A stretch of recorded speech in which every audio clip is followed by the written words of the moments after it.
بسم اللہ الرحمن الرحیم۔ السلام علی عبادہ الذین اصطفیٰ، اما بعد۔ عزیز طلبہ، فقہی قواعد کے دروس کا سلسلہ ہمارا جاری ہے، اور آج اس سلسلے کی نشست نمبر 57 ہے، 57۔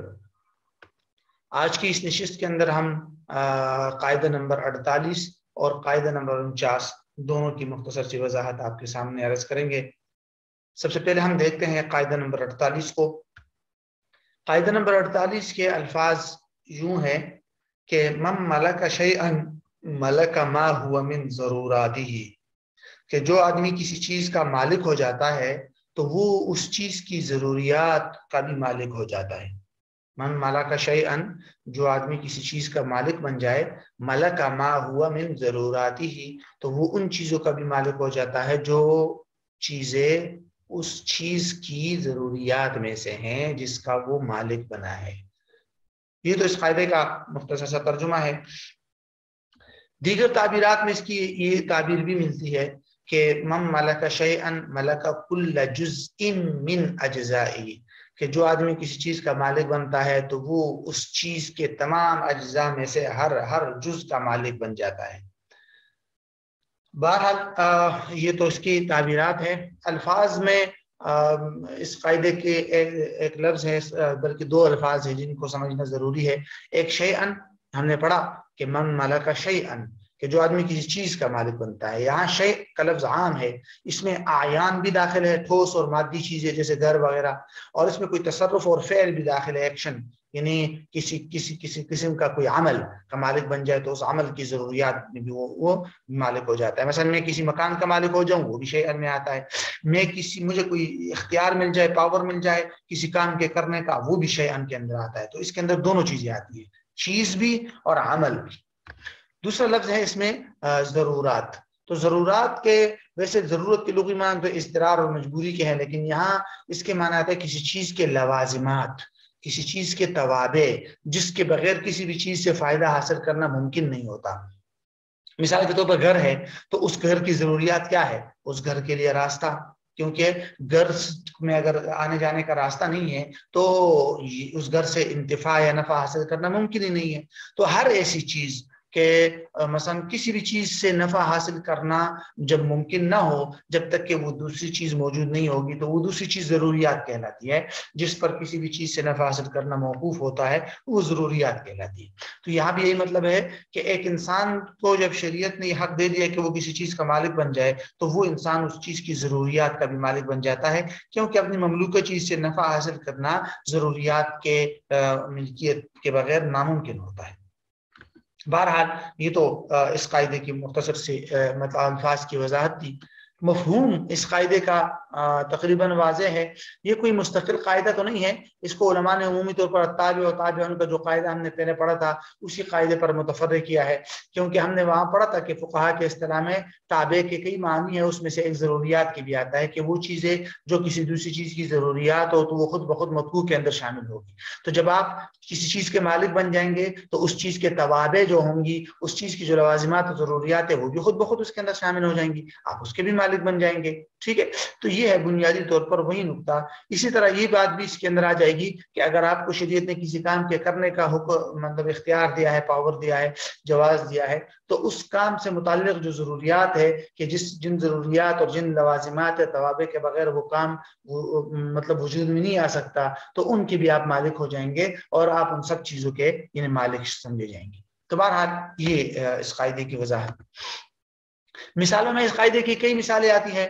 ایک مثال تو ابھی ہم نے پڑھ لی کہ گھر کی خریداری میں راستہ، کہ آپ نے اگر کسی سے کوئی گھر خرید لیا تو اس گھر کے اندر اس کا راستہ بھی مالک کی مطلب گھر کے مالک کو ملے گا۔ وجہ ظاہر ہے کیونکہ ہاں اگر وہ کسی کی ذاتی ملکیت نہیں ہے وہ راستہ، وہ الگ بات ہے، شارع عام وغیرہ ہے تو شارع عام پر اس کو بھی جانے کا حق ہوگا، کیونکہ یہ اس گھر کی ضروریات میں سے ہیں اور اس کے بغیر وہ آدمی اس گھر سے نفع حاصل نہیں کر سکتا، تو اس لیے یہ اس میں آئے۔ اسی طرح تالے میں چابی، اگر کسی نے تالا خرید لیا تو اس کی تالے کی چابی کا بھی وہ مالک سمجھا جائے گا۔